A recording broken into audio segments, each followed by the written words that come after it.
안녕하십니까? 오늘은 율법으로 이룰 수 없는 하나님의 의를 본문 내용을 바탕으로 차분히 살펴보겠습니다. 먼저 율법이 무엇인지 정리하겠습니다. 성경에서 율법은 토라, 곧 가르침을 뜻하죠.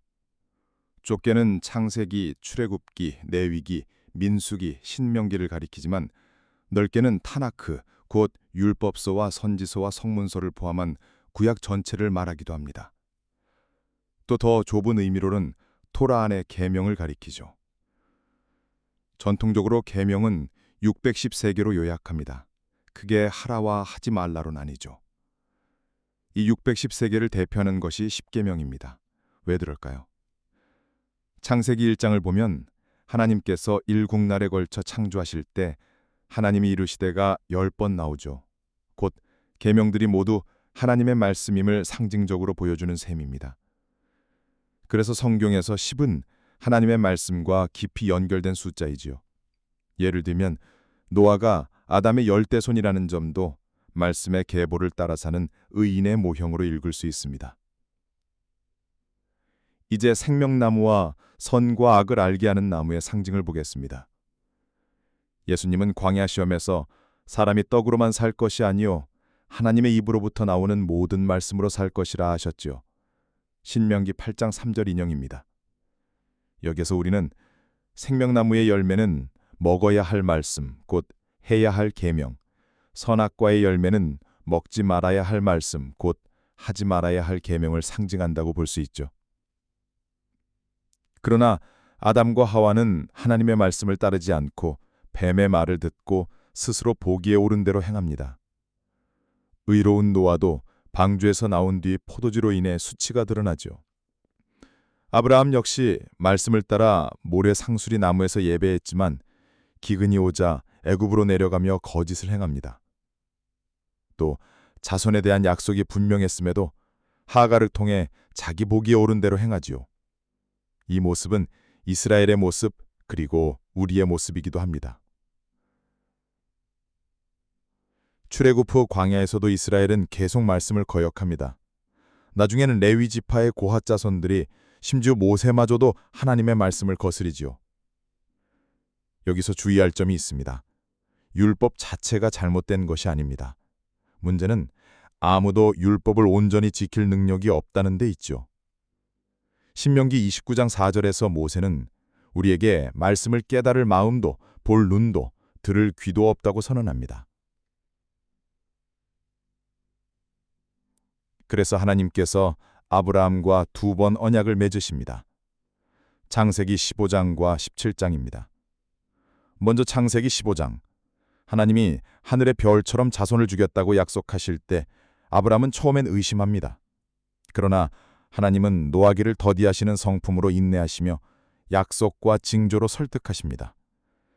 그러자 아브라함은 바랄 수 없는 중에 믿음을 갖게 되고 하나님은 그 믿음을 보시고 의롭다 여기십니다. 이것이 이신칭입니다. 그리고 그 믿음은 아브라함이 스스로 만들어낸 것이 아니라 하나님이 심어주신 믿음이죠. 이어지는 언약의식도 중요합니다. 동물을 쪼개 기를 내는 고대의 자기 저주 형식의 계약이죠. 그런데 아브라함은 깊이 잠들어 있고 오직 하나님의 임재를 상징하는 횃불만이 그 사이를 지나갑니다. 의미가 분명합니다. 아브라함이 약속을 어겨도 하나님이 그 책임을 지시겠다는 것입니다. 이 짐승 사이의 길은 결국 십자가의 길에서 상추됩니다. 인류의 죄값, 그 책임을 예수 그리스도께서 지십니다. 그래서 바울은 로마서에서 하나님의 한 의가 나타났으니 곧 예수 그리스도라 고백하는 것입니다. 그렇다면 율법은 폐해졌을까요? 아닙니다. 창세기 16장을 보면 의롭다함을 받은 아브라함도 여전히 넘어집니다. 믿음으로 의롭다함을 받았다고 해서 완전히 의로워진 것은 아닙니다. 그래서 창세기 17장에서 하나님은 다시 언약하시며 너는 내 앞에서 행하여 완전하라고 부르십니다. 만약 율법이 사라졌다면 이런 부르심이 필요 없겠죠. 그런데 이어서 주시는 말씀이 복음입니다. 보라, 내 언약이 너와 함께 있으니 너는 여러 민족의 아버지가 될지라. 곧 네가 넘어져도 내가 책임지고 이루겠다는 약속입니다. 하나님은 아브라함의 이름을 아브라함으로 바꾸게 하시고 표징으로 할례를 주십니다.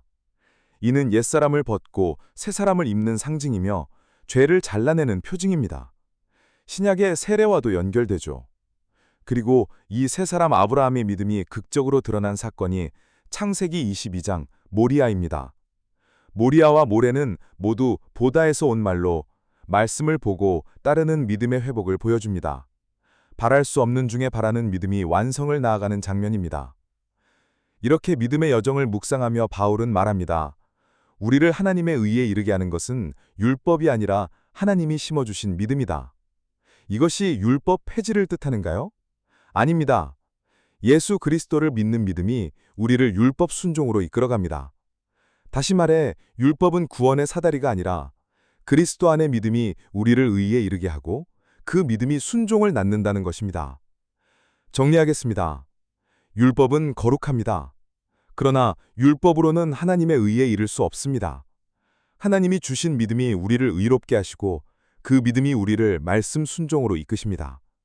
그 믿음의 중심에 예수 그리스도께서 계십니다. 오늘도 주님 안에서 이 진리를 붙드시기 바랍니다. 감사합니다. 안녕하세요. 오늘 저희가 함께 깊이 살펴볼 자료는 로마서 4장, 그중에서도 9절에서 17절에 대한 해설입니다. 네, 이 해설은 율법만으로는 이룰 수 없는 하나님의 의에 대해 특히 아브라함 이야기를 중심으로 설명하고 있거든요. 맞습니다. 이번 시간에는 왜 사도 바울이 율법 준수보다는 믿음을 통한 의를 강조했는지, 또 아브라함의 사례가 왜 그렇게 중요한지 그 핵심을 한번 파헤쳐 보려고 합니다. 네, 아주 중요한 주제죠. 기독교 신학의 핵심 질문, 그러니까 율법과 믿음의 관계, 그리고 어떻게 인간이 하나님 앞에서 의롭다고 인정받을 수 있는가, 이 질문에 대한 답을 아브라함의 경험을 통해 찾아가고 있습니다. 좋습니다. 그럼 먼저 율법에 대해 뭐라고 하는지부터 짚어볼까요? 성경에서 율법, 히브리어로는 토라라고 하죠. 이게 기본적으로는 가르침을 뜻한다고 설명하네요. 그렇죠. 좁게 보면 모세오경, 창세기부터 신명기까지 5권의 책을 말하고요. 네. 좀 더 넓게 보면 구약 성경 전체를 가리키기도 하고, 또 아주 좁게는 그 안에 있는 계명들, 흔히 613개라고 하는 그 계명들을 지칭하기도 하죠. 613개 계명, 하라와 하지 말라로 나뉘는. 여기서 흥미로운 지점이 613계명을 대표하는 게 10계명이라고 보면서 창세기 1장의 창조기사와 연결하더라고요. 아, 네. 하나님이 천지 창조하실 때 하나님이 이르시되 라는 말씀이 10번 나오는 것. 네, 바로 그거요. 숫자 10이 모든 계명이 하나님의 말씀이라는 걸 상징적으로 보여준다는 해석이죠. 그렇죠. 노아가 아담의 10대 손이라는 점도 그가 말씀의 계보를 잇는 의인의 모형임을 보여주는 예로 들고 있고요. 단순히 규칙 목록이 아니라 하나님의 가르침 그 자체로 이해해야 한다는 겁니다. 이 해설서는 더 나아가서 에덴 동산의 두 나무, 생명나무와 선악과까지 연결하던데요. 맞습니다. 예수님이 인용하신 신명기 말씀처럼 사람이 떡으로만 살 것이 아니요 하나님의 입으로부터 나오는 모든 말씀으로 살 것이라. 이걸 바탕으로 생명나무 열매는 먹어야 할 말씀, 즉 순종해야 할 계명으로, 선악과는 먹지 말아야 할 말씀, 불순종의 유혹으로 상징적으로 해석할 수 있다는 시각을 제시하죠. 하나님의 가르침, 즉 율법 그 자체는 좋은 것이군요. 그런데 문제는 여기서 시작되는 것 같습니다. 이 해설서에 따르면요. 네, 그렇죠. 아무리 좋은 가르침이라도 인간이 그걸 온전히 지키지 못한다는 점을 지적해요. 아담과 하와는 물론이고 성경에서 의인이라고 불린 노아조차 방주에서 나온 뒤에 포도주에 취해서 실수를 하고요. 믿음의 조상 아브라함도 마찬가지죠. 기근이 되니까 애굽으로 내려가서 아내를 누이라고 속인다거나 또 하나님의 약속을 기다리지 못하고 하갈을 통해 이스마엘을 얻는 그런 모습들. 네, 이스라엘 백성들의 광야 생활이나 심지어 모세나 레위 지파 사람들까지도 결국 말씀을 거스르는 모습이 나온다고 하죠. 이게 바로 우리 인간의 모습이라고 말하는 것 같아요. 여기서 이 해설서가 분명히 하는 건 율법 자체가 잘못됐다는 게 아니라는 겁니다. 율법은 거룩하고 선한 하나님의 가르침이죠. 문제는 그 완벽한 율법을 온전히 지킬 능력이 우리 인간에게는 없다는 데 있어요. 아, 능력의 문제군요. 네, 신명기 29장 4절을 인용하는데 모세가 백성들에게 깨닫는 마음과 보는 눈과 듣는 귀는 오늘까지 여호와께서 너희에게 주지 아니하셨느니라 이렇게 선언하는 부분이 나옵니다. 인간의 근본적인 한계를 딱 짚어주는 거죠. 그렇군요. 바로 이 지점에서 하나님의 다른 방식, 즉 믿음을 통한 의의 필요성이 대두된다는 거네요. 정확합니다. 인간의 힘으로는 율법을 온전히 지킬 수 없다. 그럼 어떻게 의로움에 이를 수 있을까? 여기서 해설서는 다시 아브라함에게 집중합니다. 하나님께서 아브라함과 언약을 맺으시는 장면, 특히 창세기 15장이 중요하게 다뤄지죠? 네. 하나님이 하늘의 별처럼 많은 자손을 약속하실 때 아브라함의 첫 반응은 사실 의심에 가까웠어요. 맞아요. 주께서 씨를 주지 않으셨으니 내 집에서 길린 자가 내 상속자가 될 것입니다. 이렇게 말하죠. 굉장히 현실적인 반응이에요. 그렇죠. 인간적으로는 도저히 믿기 어려운 약속이었으니까요. 그런데 하나님이 그를 밖으로 데리고 나가셔서 밤하늘의 별을 보여주시면서 약속을 다시 확인시켜 주셨을 때 그때 아브라함이 믿었다는 거죠. 성경은 아브라함이 여호와를 믿으니 여호와께서 이를 그의 의로 여기시고라고 기록하죠. 해설서는 이 부분을 바랄 수 없는 중에 바라고 믿었다는 표현과 연결하며 강조하더라고요. 네, 바로 그 믿음 자체를 하나님께서 보시고 의롭다고 여겨주셨다는 것. 이게 바로 해설서가 설명하는 이신칭의의 핵심입니다. 어떤 행위를 해서 의로워진 게 아니라 불가능해 보이는 하나님의 약속을 신뢰하는 그 마음, 그 믿음을 하나님이 받으셨다는 거죠. 근데 여기서 이 해설서는 한 걸음 더 나아가서 그 믿음조차도 아브라함 스스로 만들어낸 게 아니라 하나님께서 그 마음속에 심어주신 믿음이라고 해석하더군요. 이게 참 흥미로웠어요. 네, 아주 중요한 포인트입니다. 그리고 그 믿음에 대한 하나님의 약속이 얼마나 확고한지를 보여주는 게 바로 이어지는 창세기 15장의 독특한 언약 체결 방식이죠. 아, 그 쪼갠 고기 사이로 지나가는. 맞습니다. 해설서는 당시 고대 근동의 계약 문화를 설명하는데요. 동물을 반으로 쪼개놓고 계약 당사자들이 그 사이를 지나가는 의식이에요. 일종의 자기 저주죠. 내가 만약 이 약속을 어기면 나도 이 쪼개진 짐승처럼 될 것이다 라는 아주 엄숙한 맹세입니다. 그런데 거기서 정말 놀라운 반전이 있잖아요. 바로 그겁니다. 해설서가 가장 주목하는 부분인데 정작 계약 당사자인 아브라함은 깊은 잠에 빠져 있고 오직 타는 횃불로 상징되는 하나님의 임재만이 그 쪼개진 고기 사이를 지나갔다는 사실이죠. 아브라함은 안 지나가고 하나님만. 네, 이걸 해설서는 이렇게 해석합니다. 이 언약의 책임, 만약 아브라함이 약속을 지키지 못하게 되더라도 그 결과까지도 하나님께서 홀로 다 짊어지시겠다는 강력한 선언이라는 거예요. 네가 실패하더라도 이 약속은 내가 반드시 이루겠다는 하나님의 의지를 보여주는 거죠. 와, 그러니까 약속 파기의 위험 부담까지 하나님이 다 지시겠다는 거네요. 정말 파격적인데요. 그렇죠. 그리고 해설서는 이 쪼개진 짐승 사이로 난 길이 궁극적으로 누구의 길을 예표한다고 보냐면 바로 예수 그리스도의 십자가의 길이라는 겁니다. 아, 십자가로 연결되는군요. 네, 인류가 하나님과의 약속을 지키지 못한 그 죄의 대가를 예수님께서 대신 다 치르셨다는 의미로 해석하는 거죠. 그래서 사도 바울이 로마서에서 이제는 율법 외에 하나님의 한 의가 나타났으니 곧 예수 그리스도를 믿음으로 말미암아 모든 믿는 자에게 미치는 하나님의 의라고 담대하게 선언할 수 있었다는 맥락을 제시합니다. 그렇군요. 아, 믿음으로 의롭다함을 얻는다는 개념이 훨씬 더 깊게 다가오는데요. 그런데 여기서 아마 많은 분들이 이런 질문을 하실 것 같아요. 좋아요. 그럼 믿음으로 의롭게 되었으니 이제 율법은 필요 없는 건가요? 그냥 마음대로 살아도 되는 건가요? 해설서는 이 질문에 대해 뭐라고 답하나요? 아주 중요한 질문이죠. 그리고 해설서는 단호하게 아니다라고 말합니다.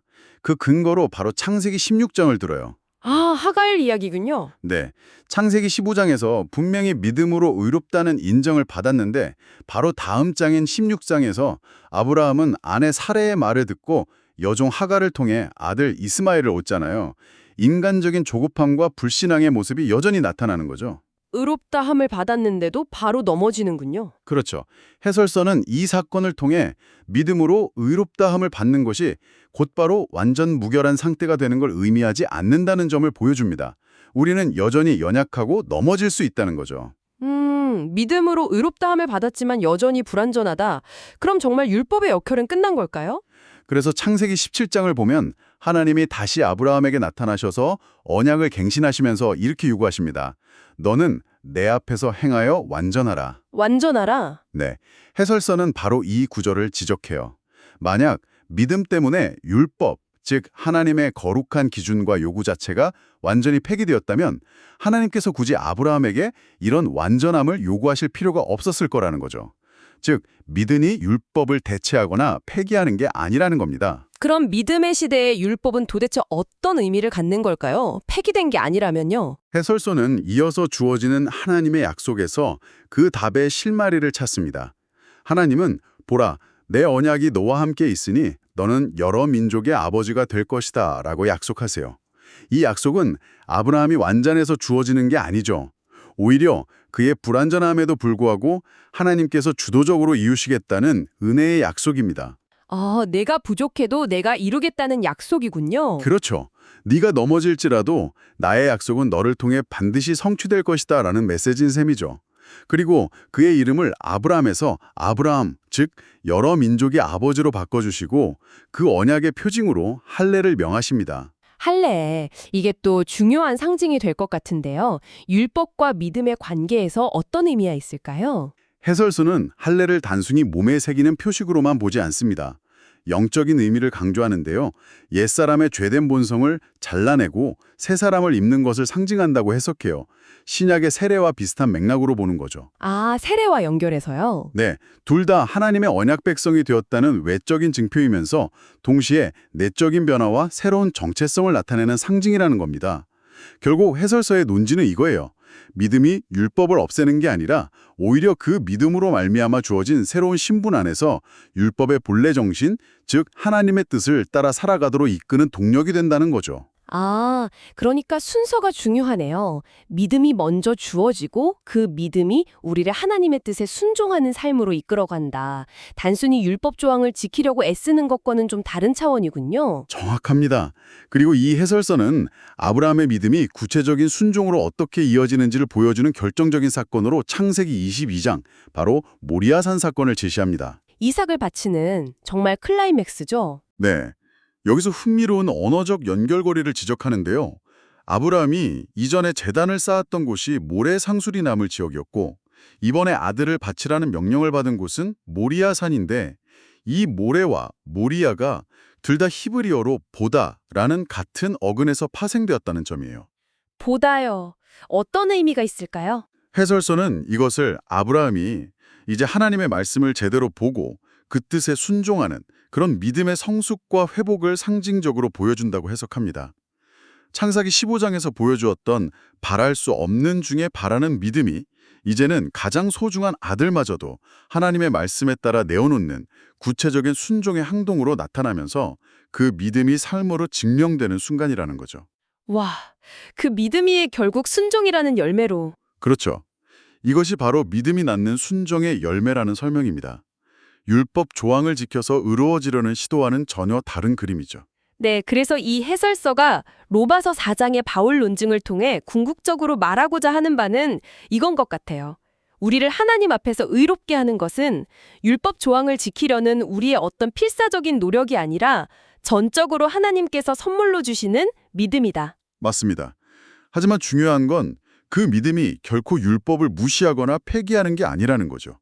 오히려 예수 그리스도를 믿는 참된 믿음은 우리 안에서 역사해서 우리를 하나님의 선하신 뜻, 그러니까 율법의 근본 정신에 기꺼이 순종하도록 변화시킨다는 것입니다.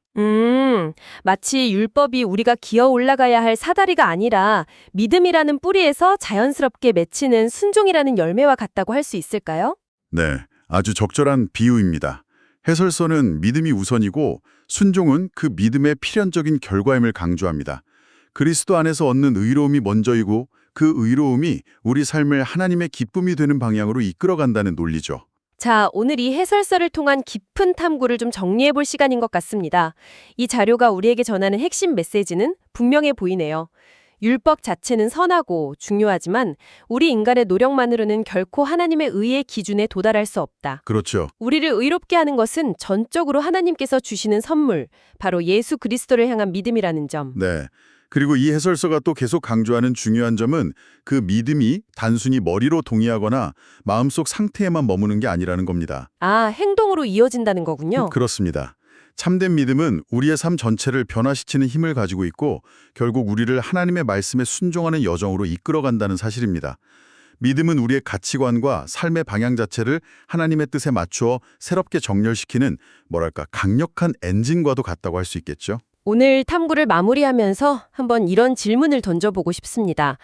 이 해설서는 믿음의 순간과 또 실패의 순간을 동시에 겪으면서도 결국에는 변함없는 하나님의 약속 안에서 믿음의 조상으로 세워져간 아브라함의 아주 입체적인 여정을 보여주었잖아요. 네, 그랬죠. 만약 의로움이라는 것을 내 노력으로 쟁취해야 할 어떤 성과가 아니라 이렇게 아브라함처럼 믿음을 통해 주어지는 선물로 받아들인다면 혹시 여러분 자신의 성장 과정이나 때때로 마주하게 되는 영적인 실패와 씨름하는 방식을 바라보는 관점에 어떤 변화가 생길 수 있을까요? 한번 깊이 생각해 보실 만한 질문인 것 같습니다.